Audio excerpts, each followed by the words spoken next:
आप सभी मित्रों का बायोलॉजिकल क्लासेस हिंदी में एक बार फिर से स्वागत है। आज की इस वीडियो में हम गाल्जी काय के बारे में अध्ययन करेंगे।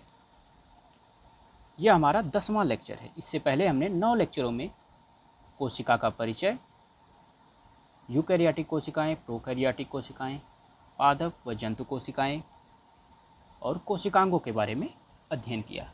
कोशिकांगों में हमने माइटोकॉन्ड्रिया, एंडोप्लाज्मिक रेटिकुलम, प्लास्टिड्स के बारे में अध्ययन कर लिया है। इसी कड़ी में हम आगे बढ़ते हुए आज गाल्जी काय के बारे में अध्ययन करेंगे। गाल्जी काय को विभिन्न नामों से जाना जाता है, जैसे लिपोकॉन्ड्रिया, इसे लिपोकॉन्ड्रिया कहते हैं। पहला तो हम देख लेते हैं, इसे लिपोकॉन्ड्रिया कहते हैं।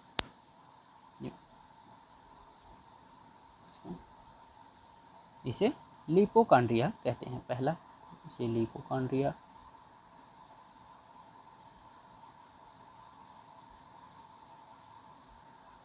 इसे आइडोसोम,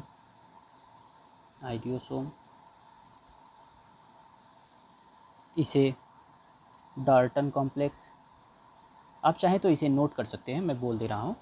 डाल्टन कॉम्प्लेक्स,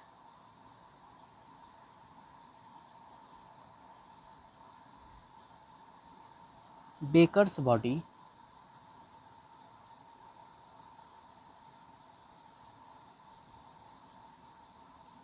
डिक्टियोसोम, इसे पादपों में dictyosome, Golgi apparatus, Golgi complex आदि नामों से जाना जाता है।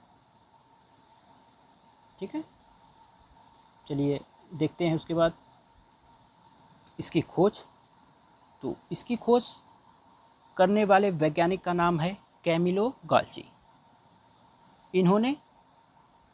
यह एक इटालियन साइंटिस्ट है। इन्होंने तंत्रिका कोशिका, उल्लू के तंत्रिका कोशिका में स्टैनिंग टेक्निक से एक अध्ययन किया, जिसमें उन्होंने धब्बा रूपी एक समांतर क्रम में व्यवस्थित संरचना देखी। इसे इन्होंने गाल्जी बॉडी नाम दिया। वैज्ञानिकों ने इसे गाल्जी बॉडी नाम दिया। इस तरह से गाल्जी काय या गाल्जी बॉडी की खोज हुई। बाद में कैमिलो गाल्जी को सन 1906 में इन्हें नोबेल प्राइज़ भी दिया गया। क्या? नोबेल पुरस्कार भी दिया गया। इससे इन्हें सम्मानित किया गया। ठीक है, इसे आप नोट कर सकते हैं। हम देखते हैं अपना पहला। गाल्जी बॉडी एक कलाबद्ध कोशिकांग है, एक मेम्ब्रेन बाउंड सेल ऑर्गेनेल्स है। ये यूकैरियोटिक कोशिकाओं में उपस्थित होता है। दूसरा, ये लाल रक्त कणिका, रेड ब्लड सेल, शुक्राणु कोशिका, स्पर्म सेल व छलनी तत्व सेप्स एलिमेंट में पाया जाता है। ये छलनी तत्व क्या होता है? छलनी तत्व पादपों के फ्लोएम होता है, संवहनी ऊतक होता है फ्लोएम, जहाँ से पादप अपने भोजन का संवहन करते हैं। तो उसमें एक पतली आकार की संरचना होती है, जो कि प्रकाश संश्लेषण में संवहन में मदद करती है। तो यह पादपों के छलनी तत्व में अनुपस्थित होता है। तो लाल रक्त कणिका में, शुक्राणु कोशिका, स्पर्म सेल में और पादपों के छलनी तत्वों में अनुपस्थित होता है। ये चपटी फ्लैटेंड थैलोनुमा संरचना से बना होता है, जिसे सिस्टर्नी कहते हैं। आपने अगर एंडोप्लाज्मिक रेटिकुलम पढ़ा होगा तो आपने देखा होगा एक ऐसी चपटी थैलीनुमा संरचना एक क्रम में व्यवस्थित थी।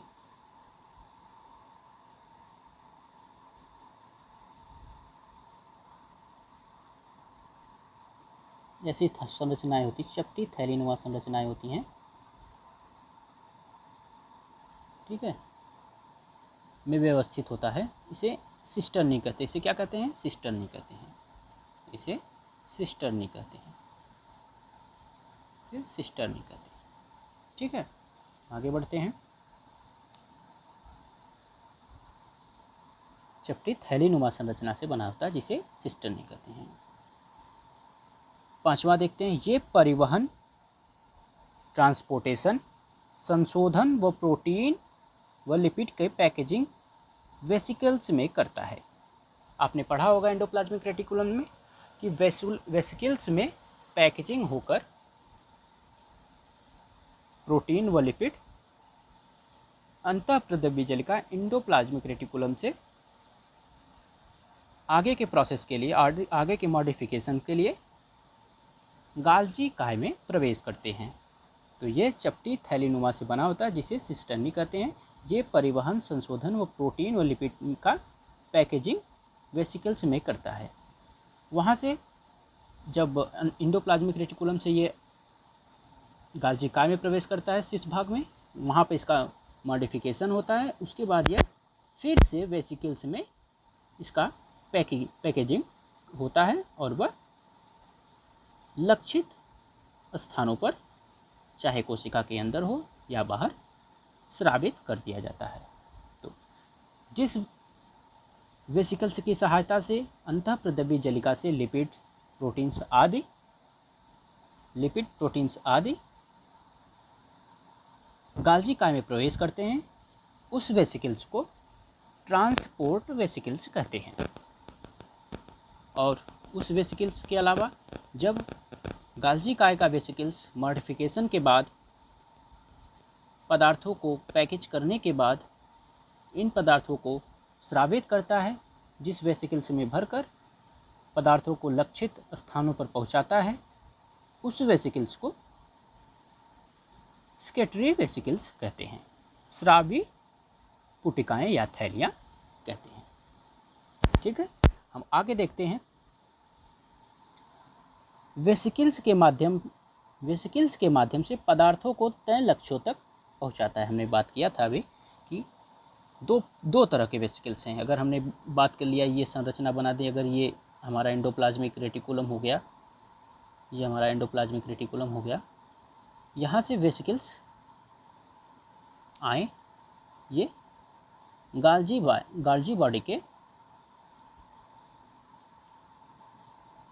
बॉडी के शीर्ष भाग में प्रवेश किए। शीर्ष भाग, गाल्जी काय में 3 भाग होते हैं। पहला सिस फेस, इसे सिस फेस कहते हैं या फॉर्मिंग फेस कहते हैं। यहीं से मॉडिफिकेशन के लिए सभी पदार्थों को प्रवेश मिलता है। तो सिस फेस में प्रवेश करते हैं। यहाँ पे सिस्टर्नी की दीवारें पतली होती हैं, इसकी झिल्लियाँ पतली होती हैं। उसके बाद मध्य फेज हुआ, उसके बाद ट्रांस फेस होता है। ट्रांस फेस कोशिका कला की तरफ होता है। यहाँ से इसे मैच्योरिंग फेज भी कहा जाता है, इसे मैच्योरिंग फेज भी कहा जाता है, या इसे ट्रांस फेज भी कहा जाता है, इसे ट्रांस फेज भी कहा जाता है और इसे सिस फेज भी कहा जाता है।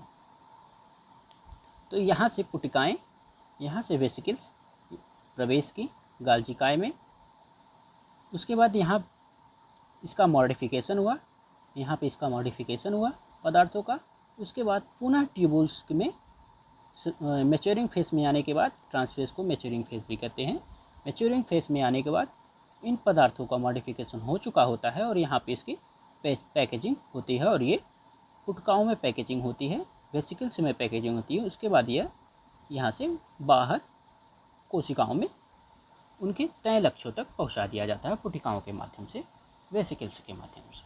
तो यहाँ पर इस वेसिकल्स को हम स्केटरी वेसिकल्स कहते हैं, जबकि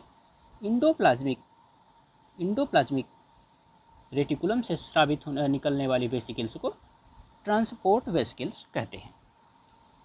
ठीक है, अब आगे देखते हैं 7वां। यह केंद्रक के पास तथा अंतःप्रद्रव्य जलिका के बगल में पाया जाता है। गाल्जी काय केंद्रक के पास अंतःप्रद्रव्य जलिका के बगल में पाया जाता है। इस वजह से गाल्जी काय को पेरीन्यूक्लियर बॉडी भी कहते हैं, क्योंकि यह केंद्रक के पास पाया जाता है। 8वां, अंतःप्रद्रव्य जलिका से निकलने वाले पदार्थ गाल्जी बॉडी से होकर गुजरता है। हमने बात किया था कि लिपिड, प्रोटीन्स आदि पदार्थ जो गाल्जी बॉडी में बनते हैं, जिनका सिंथेसिस होता है, उसके बाद यह गाल्जी बॉडी में मॉडिफिकेशन के लिए जाते हैं। तो एंडोप्लाज्मिक से निकलने के पश्चात ये गाल्जी बॉडी से होकर ही पदार्थ आगे की लक्ष्यों के लिए लक्ष्यों में पहुंचाए जाते हैं। 9वां देखते हैं पादप कोशिकाओं में। पादप कोशिकाओं में कोशिका भित्ति का अधिकांश सामग्री गाल्जी बॉडी से होकर ही गुजरता है। यह भी बहुत ही अच्छा है क्योंकि पादप कोशिकाओं में की कोशिका भित्ति पॉलीसेकेराइड्स, प्रोटीन्स आदि की बनी होती हैं, सेलुलोज, जो गाल्जी काय द्वारा स्रावित पदार्थ होते हैं, जिसकी वजह से इनका निर्माण होता है। 10वां हम देख लेते हैं endoplasmic reticulum ER। Endoplasmic reticulum गाल्जी काय के निर्माण में सहायक होता है। गाल्जी काय का निर्माण सामान्यतः एंडोप्लाज्मिक रेटिकुलम व कोशिका कला द्वारा होता है। ग्रंथियों में इसकी संख्या अधिक होती है। गाल्जी काय ग्रंथियों में अधिक संख्या में पाए जाते हैं क्योंकि ग्रंथियों में का कार्य श्रावण होता है और गाल्जी काय ऐसी कोशिकाओं में पाए जाते हैं जहाँ पे इन्हें श्रावण करना होता है। गाल्जी काय का मुख्य कार्य है श्रावण करना, सिक्रीशन करना। तो इस वजह से ग्रंथियों की कोशिकाओं में गाल्जी काय अधिक संख्या में पाए जाते हैं और यह अधिक सक्रिय भी होते हैं। तो स्रावी कोशिकाओं में गाल्जी काय अधिक सक्रिय होता है और यह लाइसोसोम तारक काय के निर्माण में सहायक भी होता है। Lysosomes membrane bound cell organelles है जिसका निर्माण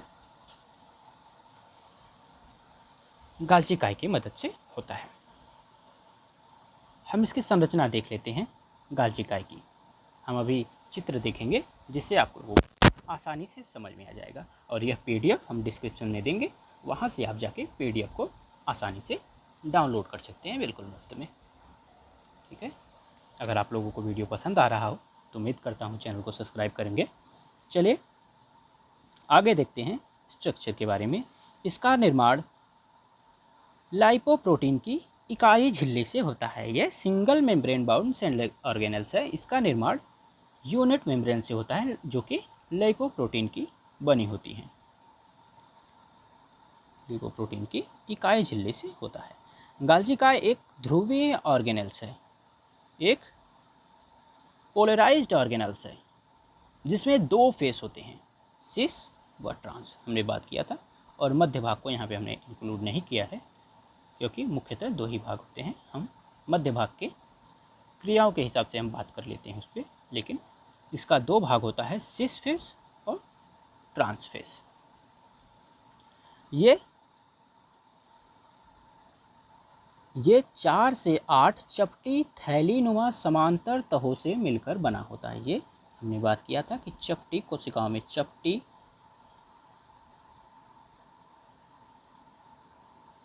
थैलीनुमा फ्लैटेंड सैक लाइक लेयर से यह बना होता है। 4 से 8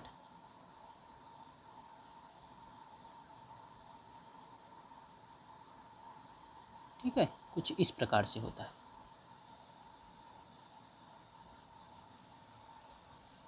यहाँ पे वेसिकल्स है, छोटे छोटे ट्रांसफेस की तरफ वेसिकल्स होते हैं। इसे हम सिस्टर्नी कहते हैं। इसे हम क्या कहते हैं? सिस्टर्नी कहते हैं। सिस्टर्नी कहते हैं इसे। कभी कभी यह प्रोटोजोअन्स में लगभग 40 से अधिक, लगभग 60 की संख्या में भी पाए जाते हैं।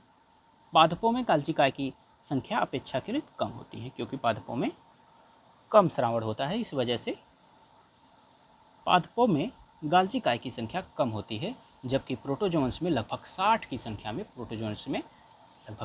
संख्या में उनकी कोशिकाओं में गाल्जी बॉडी उपस्थित होता है। और सामान्यतः यह 4 से 8 चपटी समांतर थैलीनुमा संरचना से मिलकर बना होता है जिसे सिस्टर्नी कहते हैं। इन सिस्टर्नी को मैट्रिक्स प्रोटीन के द्वारा ये बंधे रहते हैं। ठीक है, तो हम बात कर लेते हैं इसके घटकों के बारे में। तो चौथा, गाल्जी बॉडी में निम्न घटक होते हैं। पहला सिस्टर्नी, जो कि एक समांतर चपटी सैक लाइक स्ट्रक्चर्स होते हैं।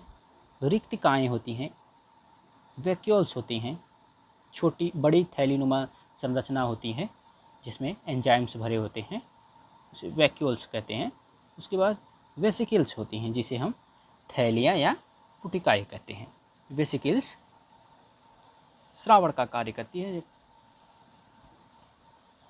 हम बात करें पैकेजिंग की, तो पैकेजिंग होने के बाद थैलियों में ही पैकेजिंग होता है, वेसिकल्स में पैकेजिंग होता है। उसके बाद ये वेसिकल्स ट्रांसपोर्ट करती हैं कोशिका के अंदर और कोशिका के बाहर, जहाँ इनका लक्ष्य होता है।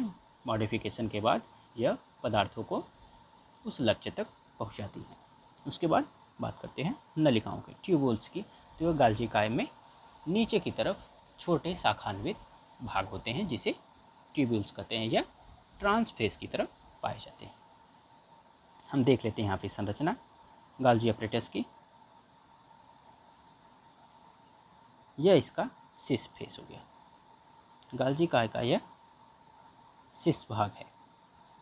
यहाँ पे देखिए इनकमिंग ट्रांसपोर्ट वेसिकल्स, हमने बात किया था अभी ट्रांसपोर्ट वेसिकल का। ये वेसिकल्स इंडोप्लाज्मिक रेटिकुलम से पदार्थों को पैक करके लेके आ रही हैं। कहाँ लेके आ रही हैं? गाल्जी बॉडी के सिस फेस में। यहाँ पे यह प्रवेश करेंगे और सिस्टर्नी में यहाँ पे इनका मॉडिफिकेशन होगा। यहाँ पे मॉडिफिकेशन होगा इनके ल्यूमेन में इनका मॉडिफिकेशन होगा। उसके बाद यह धीरे धीरे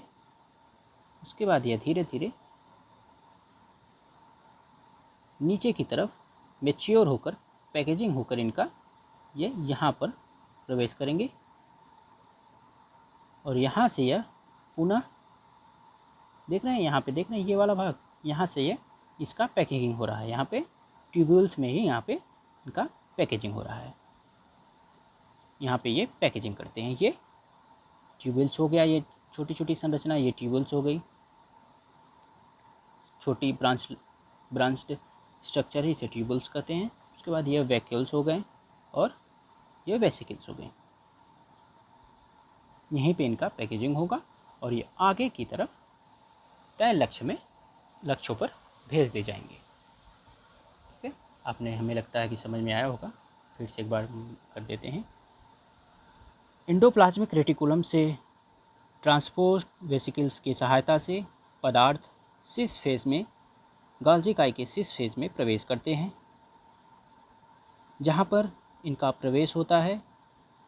यहाँ सिस्टर्नी में प्रवेश करने के बाद इनका मॉडिफिकेशन चालू होता है। मॉडिफिकेशन होने के बाद यह धीरे धीरे ट्रांस फेज की तरफ बढ़ते हैं, जहाँ पे यह मैच्योर फेज होता है। यहाँ पे इनका मॉडिफिकेशन पूरा हो गया होता है और यह पैकेजिंग के लिए नीचे की तरफ आते हैं। यहाँ पे इनका पैकेजिंग वेसिकल्स में होता है। वेसिकल्स इन पदार्थों को पैकेजिंग करके इनके तय लक्ष्यों पर, यह कोशिका के अंदर भी हो सकता है लक्ष्य और कोशिका के बाहर पर पहुंचाती है। वेसिकल्स दो प्रकार की होती है, रफ और खुरदरी।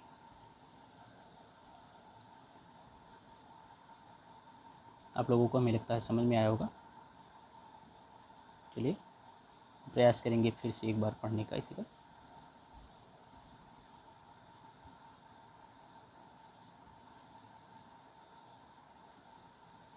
देख लेते हैं इसकी संरचना के बारे में। सिस्टर्नी, ये चपटी थैलीनुमा समांतर क्रम में व्यवस्थित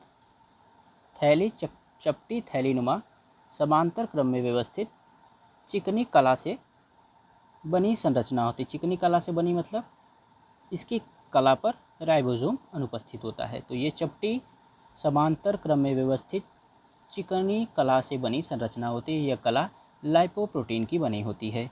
दूसरा, रिक्तिकाएँ, वैक्यूल्स, यह गोल बड़ी थैली के आकार की संरचनाएं हैं जिसमें जो सिस्टर्नी के चौड़े किनारे से अलग होकर बनती हैं। सामान्यतः यह ट्रांस फेज की तरफ पाई जाती हैं। कुछ गाल्जी काय में रिक्तिकाएँ लाइसोसोम की भांति कार्य करती हैं, क्योंकि इसमें कणिका युक्त कुछ एंजाइम्स भरे रहते हैं। ठीक है। नलिकाएं ट्यूब्यूल्स की बात करें, ये छोटे शाखान्वित एक दूसरे से जुड़े हुए नलिकाएं हैं। इनका भी विकास ट्रांसफेस की ओर होता है। हमने दिखाया था कि ट्रांसफेस की ओर सिस्टर्नी के नीचे छोटी शाखान्वित संरचनाएं हैं, जिसे ट्यूब्यूल्स कहते हैं, जिसे नलिकाएं कहते हैं। उसके बाद चौथा है थैलियाँ, वेसिकल्स, या इसे हम पुटिकाएँ भी कहते हैं। क्या कहते हैं? पुटिकाएँ, पुटिकाएँ भी कहते हैं। ठीक है, पुटिकाएँ, यह छोटी थैलीनुमा संरचनाएं, इसका निर्माण ट्रांसफेस की तरफ नलिकाओं से होता है। ये दो प्रकार की होती हैं। चिकनी, ये चिकनी सतह वाली स्रावी थैलियाँ होती हैं, स्केटरी वेसिकल्स होती हैं, जिसमें स्रावी पदार्थ भरे होते हैं। ये पदार्थ कैसे होते हैं? ये हार्मोन्स हो सकते हैं, ये लाइपोप्रोटीन्स हो सकते हैं, ये ग्लाइकोलिपिड्स हो सकते हैं। इस तरह के पदार्थ इसमें भरे रहते हैं। और दूसरा कोटेड होती हैं, खुरदरी होती हैं, इनमें भी कुछ पदार्थ भरे रहते हैं, कणिका युक्त पदार्थ, ग्रेन्यूल भरे होते हैं। हम फंक्शन की बात करें अगर गाल्जी काय के, तो गाल्जी काय का कार्य मुख्यतः श्रावण है, सिक्रीशन है। गाल्जी काय स्रावी कोशिकाओं में अधिक पाए जाते हैं, वह एंजाइमों का श्रावण करते हैं। ठीक है, तो गाल्जी काय का मुख्य कार्य क्या है? श्रावण करना,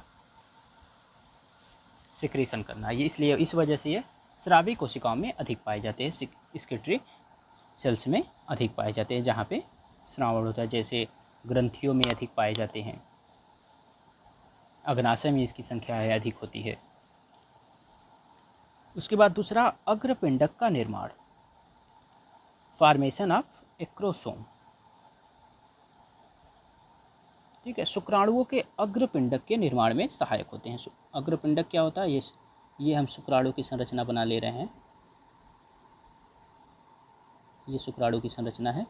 तो ये शुक्राणु का अग्रपिंडक क्या है? अग्रपिंडक है। ये शुक्राणु का अग्रपिंडक है, इसके निर्माण में सहायता करते हैं। ठीक है, ये विभिन्न प्रकार के हार्मोन्स का भी श्रावण करते हैं। ये विभिन्न प्रकार के हार्मोन्स का भी श्रावण करते हैं। ये लाइसोसोम का निर्माण करते हैं। यह प्राथमिक लाइसोसोम का निर्माण करते हैं, क्योंकि लाइसोसोम में भरे पाचक एंजाइम का श्रावण गाल्जी काय द्वारा ही होता है। हमने बात किया था कि ये वैक्यूल्स में कुछ एंजाइम्स भरकर श्रावण करते हैं। ये वैक्यूल्स कुछ हद तक प्राथमिक लाइसोसोम का कार्य करते हैं। ये एंजाइम पाचक एंजाइम होता है। यदि कोशिकाएं किसी संक्रमण से संक्रमित हुई या कोशिकाओं पर जीवाणुओं का हमला हुआ, तो ये कोशिकाओं की दीवारें, इसकी ऑर्गेनेल्स की दीवारें फट जाती हैं और कोशिकाओं को पचा ली जाती हैं, जिस वजह से संक्रमण अगली कोशिकाओं तक नहीं पहुंच पाता। तो ये लाइसोसोम का भी कार्य करती है।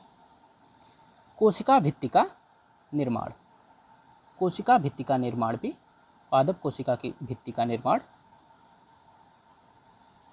गाल्जी काय के द्वारा ही होता है, जिसमें जटिल पॉलीसैकेराइड्स होते हैं, लिपिड्स होते हैं। इसका श्रावण गाल्जी बॉडी द्वारा होता है, जिस वजह से पादपों के कोशिका भित्ति का निर्माण होता है। ठीक है, संशोधन, मॉडिफिकेशन, इसका मुख्य कार्य है मॉडिफिकेशन, बहुत ही महत्वपूर्ण है। गाल्जी काय का कार्य क्या है? मॉडिफिकेशन। मॉडिफिकेशन किसका करता है? यह प्रोटीन का भी, प्रोटीन के मॉडिफिकेशन का भी कार्य करता है। प्रोटीन का कार्य यहाँ पर लिखा है, संशोधन का कार्य करता है। यहाँ पर लाइपोप्रोटीन्स, लिपिड्स आदि जो एंडोप्लाज्मिक रेटिकुलम में सिंथेसिस जैव अणु हैं, वह गाल्जी काय में आते हैं। यहाँ पे इनका संशोधन होता है। जैसे कार्बोहाइड्रेट्स में कार्बोहाइड्रेट्स को प्रोटीन में जोड़कर ग्लाइकोप्रोटीन्स, लिपिड और कार्बोहाइड्रेट्स को जोड़कर ग्लाइकोलिपिड्स, इस तरह से यहाँ पे इनका मॉडिफिकेशन होता है। उसके बाद पैकेजिंग होता है। पैकेजिंग गाल्जी काय के ट्रांसफेस में स्रावी पदार्थों में की पैकेजिंग वेसिकल्स में होती है। गाल्जी काय के ट्रांसफेस में स्रावी पदार्थों की पैकेजिंग वेसिकल्स होती है।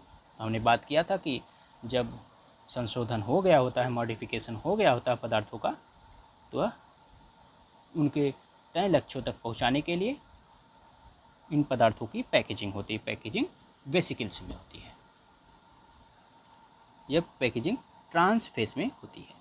हमने बात किया था ट्रांसफेस कोशिका कला की तरफ का भाग होता है और सिस फेस अंतःप्रदव्य जलिका की तरफ का भाग होता है। तो गाल्जी काय के ट्रांसफेस में स्रावी पदार्थों का पैकेजिंग होता है, सेक्रेटरी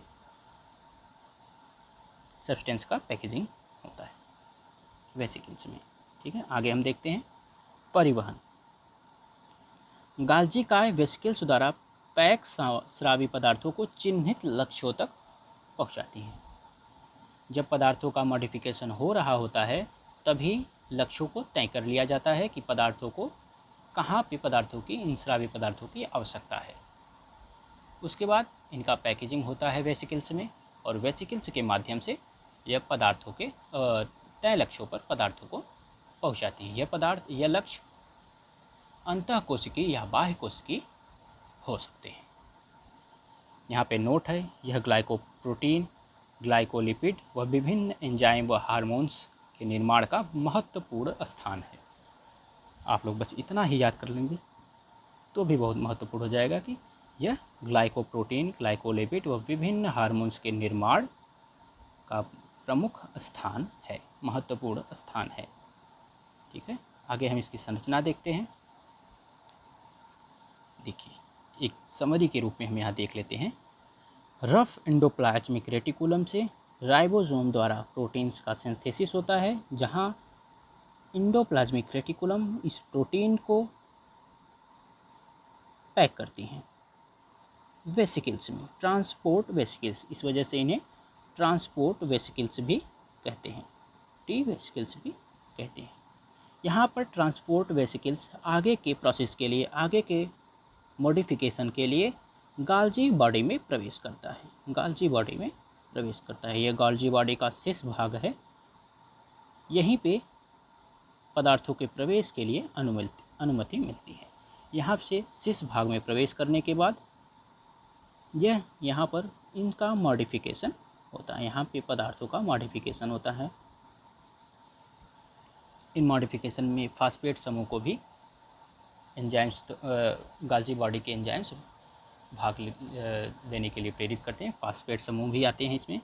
यहाँ पे मॉडिफिकेशन होता है प्रोटीन्स का, लिपिड्स का, कार्बोहाइड्रेट्स का, आदि पदार्थों का मॉडिफिकेशन होता है। हार्मोन्स का सिंथेसिस होता है, एंजाइम्स का सिंथेसिस होता है। उसके बाद यह प्रोटीन्स के माध्यम से फिर यहाँ पे ट्रांसफेस में इसका ट्रांसफेस हो गया और ये इसका सिस फेस हो गया ये, और ये ट्रांसफेस हो गया। ठीक है, अब यहाँ पर ट्रांसफेस में इनका पैकेजिंग वेसिकल्स में पुनः होता है।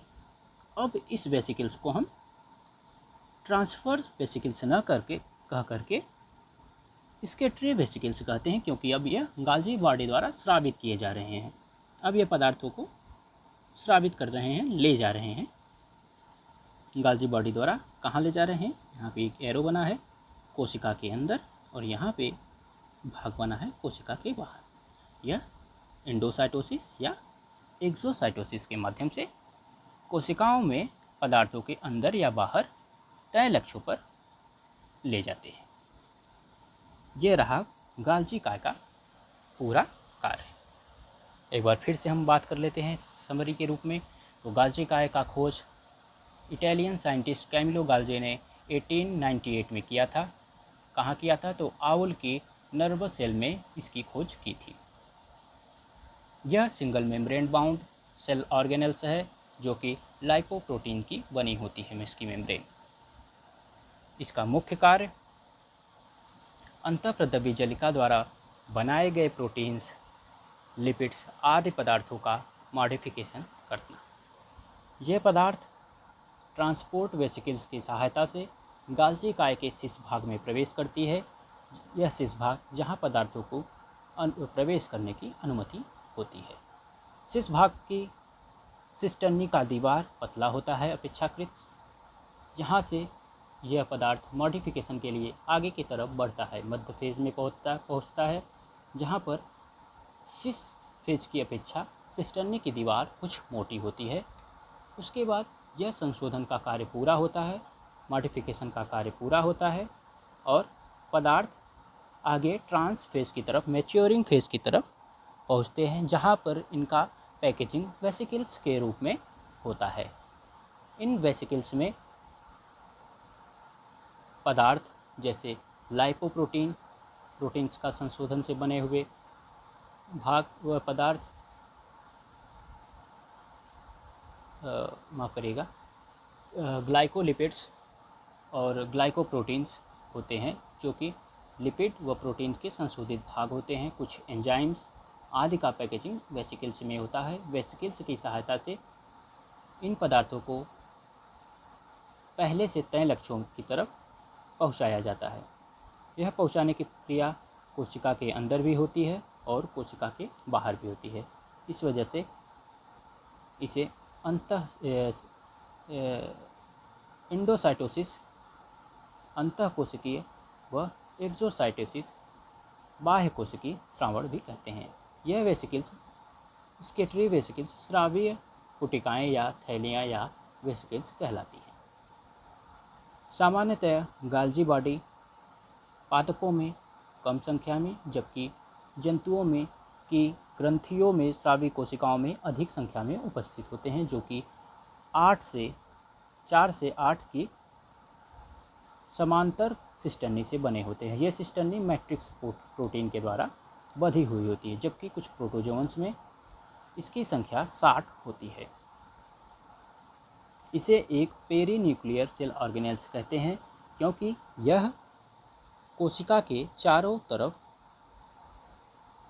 कोशिका के केंद्रक के बगल में, केंद्रक के आसपास पाई जाती है। इस वजह से इसे पेरीन्यूक्लियर सेल ऑर्गेनेल्स भी कहते हैं। वीडियो को देखने के लिए धन्यवाद।